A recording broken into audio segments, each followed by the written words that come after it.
tufunye okukolagana okulungi, naye waliwo awalala we tutafunye okukolagana okulungi okusingira ddala ku political party ya National Unity Platform. That is one of our FFU officers who was hit in Iganga. He was hit in Iganga.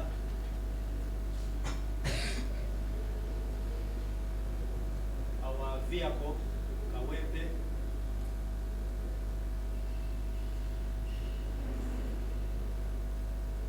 police officer hit Kawempe. Equally that one, Kawempe. That one is in Iganga. That's a UPDF officer then. That one also is in Kawempe. The officer had to go through a CT scan. Can go back to the folders. The videos. Oh, that one we have seen. Let's go to the other folder.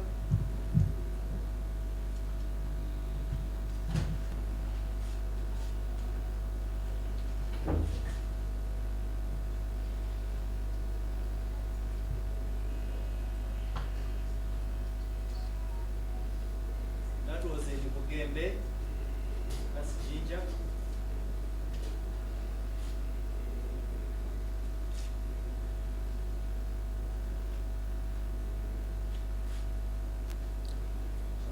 Twakakwata abantu abawerako kati wano saze nga ndi mwetegefu okukuwa figures naye naawe kenyini ogenda omonitoring olaba betutwala mu kooti naye bw'onooba oyagala details ojja zifuna later olwokuba kati wano size nazo bameka abaakafa nze manyi ono weiganga waliwo omulala gwomanyi sinaba kuwulirayo omulala naye bwanaabeerayo naye tujja kugoberera tulabe naye nze manyi eiganga. We have already flashed the activities of NUP. Have you seen other activities of other parties? We have flashed for you the activities of NUP. Then are you asking me why we are following? We are charged with the preservation of law and order. Now when we see, remember by the way, we also have intelligence. When we see, and again we hear, are we supposed to sit back? Is that witch hunting? Can you categorize that as witch hunting? Actually, we should be thanked for being responsive to ensure that the situation remains stable and calm. Me, I'm expecting the people to thank me. I'm waiting because I think my responses are what the people are expecting. Are we together? The other one, have I finished your concern? Ijo Iganga, a garrison, you'll have to tell me what a garrison is. But you see, under the Constitution, the police is charged with the protection of life and property in partnership with other security agencies and the general public, isn't it? It goes beyond the police. It's beyond the police. So depending on the situation and environment, even there is when we call upon the good intentioned Ugandans to come and join us too. You have even had cases where we have even recruited special police constables when we know that this situation requires more effort. I think that explains why when we are acting, at our back there is also other security agencies.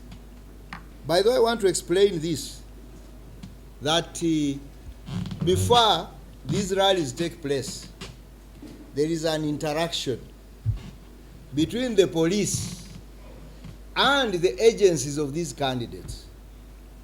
Some of these candidates want their candidate to pass through the route where they come from. And for us, really, that wouldn't be, it shouldn't be an issue as long as there are no processions. But in the process, pass there, and at times, I also want to point out this. At times you can see, if I'm going to town and you see I'm moving at 5 kilometers per hour, am I expecting to reach town within 10 minutes? And yet this is a short distance. I would like you people also to help us. You see at times the demeanor, the movement of some of these candidates. You are going to Jinja, but the speed you are using, then you are carrying, you reach and stop. You are not checking whether there is a problem of oil, but you are stopping to mobilize in a non-designated area. These are issues which are diverting us from what we have earlier planned for. These are issues which could easily make someone not reach the prearranged destination in time. And remember, there is the 6 o'clock deadline. Now, should that blame be put on us? Remember, I told you, enforcing. We enforce the law on your behalf.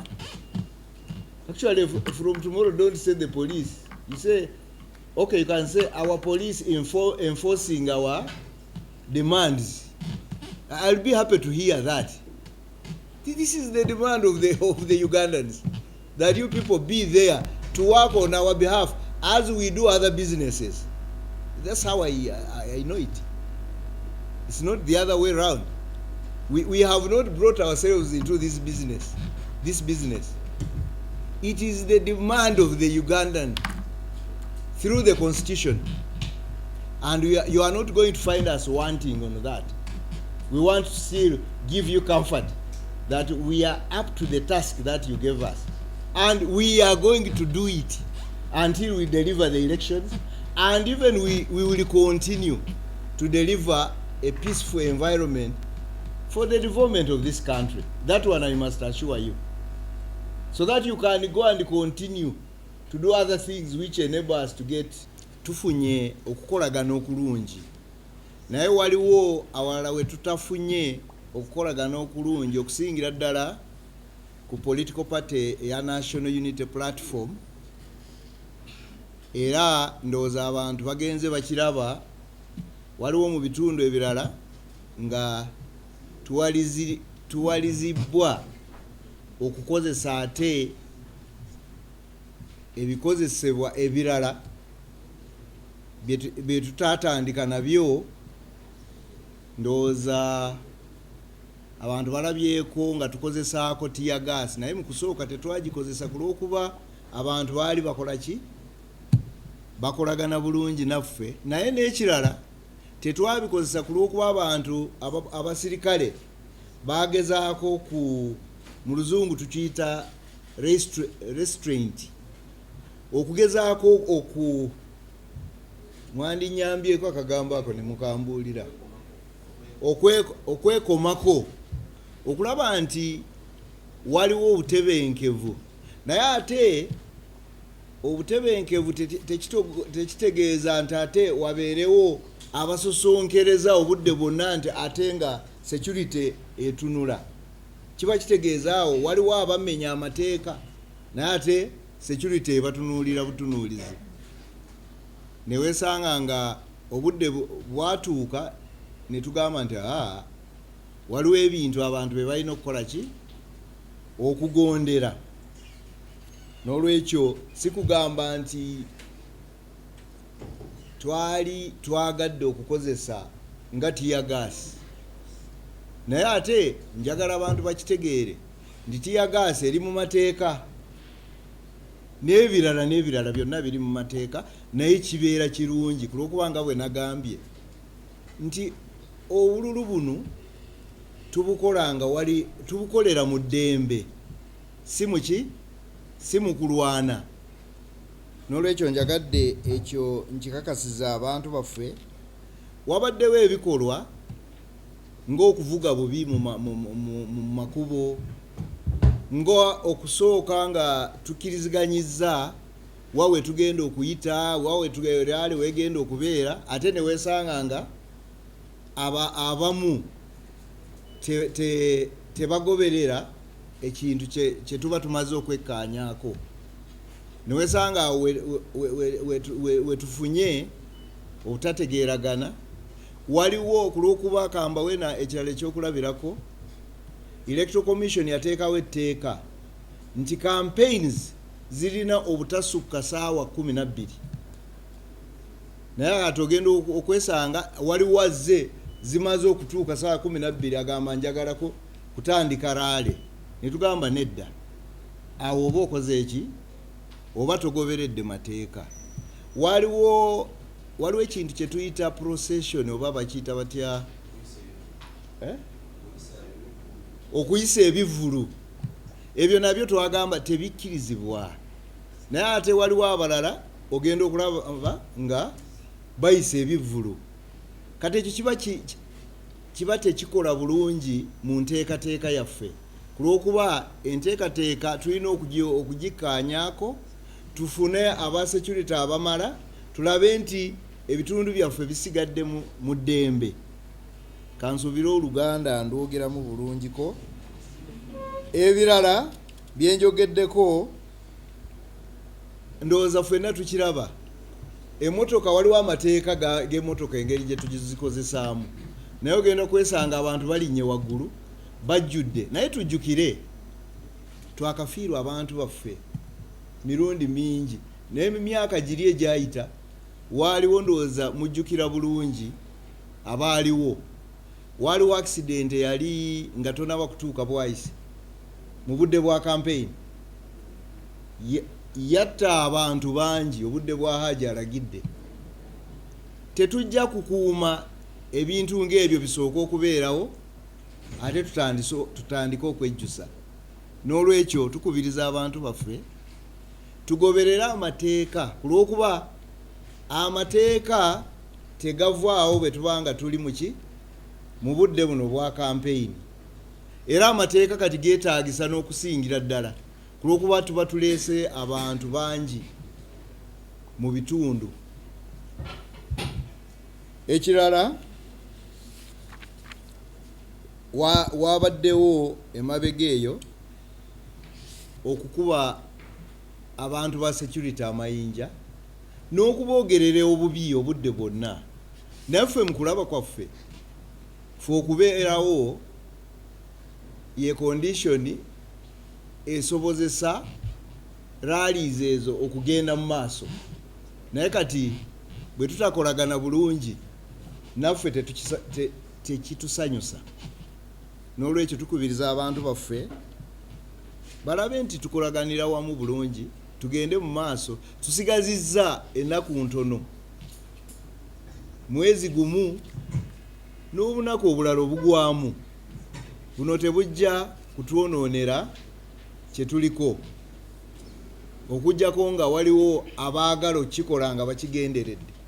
Naye bwe wabanga tewaliiwo abantu abaagala okukikola nga bakigenderedde, nze ndi mukakafu, nina obukakafu nti kino tugenda kikola. Naye ekikulu nti amateeka tuli beeteefuteefu okulaba nti gagobererwa, ate nga gagobererwa mu butuufu bwago.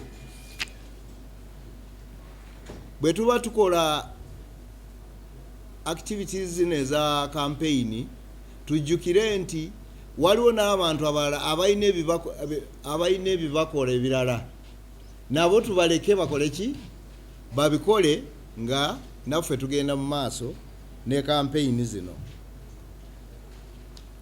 Waliwo ebibaddewo emabega okusinga ddala okutandika mu mwezi gwa October.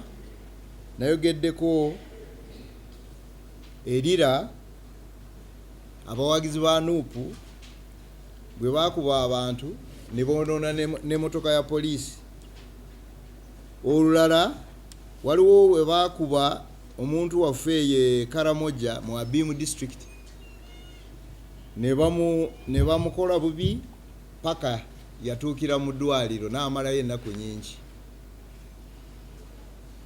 N'ebirala ebibadde Kawempe, Kayunga. Ekikulu ennyo njagala abantu baffe bakitegeere, ekyasookera ddala okuleeta ekizibu kyali okwagala okukampeininga ku budde nga buyiseewo. Ekyo kimu. N'ekirala okusosonkereza aba security kyayitirira nnyo. Ate nekyenagambye processions zino, processions ziba zituleetera okutaataaganya ebitundu bingi, era twakkaanya nti procession zino tuziwere zireme okubeerawo, naye tulaba abamu ku bakampeininga ate mu kifo ky'okuziiza bagenda mu maaso n'okuyita abantu nga tebanabana kutuuka ku raale, ne wesanga nga layini ejjudde, oluguudo lwonna luweddewo, kozi n'okutuuka ku mabbali g'oluguudo n'okusemberayo. Ndowooza ebyo si bituufu.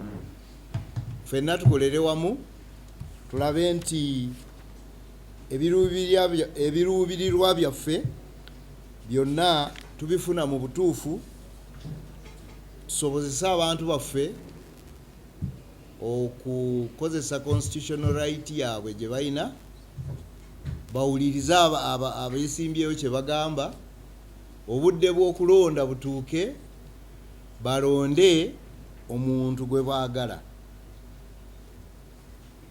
Njagala okuddamu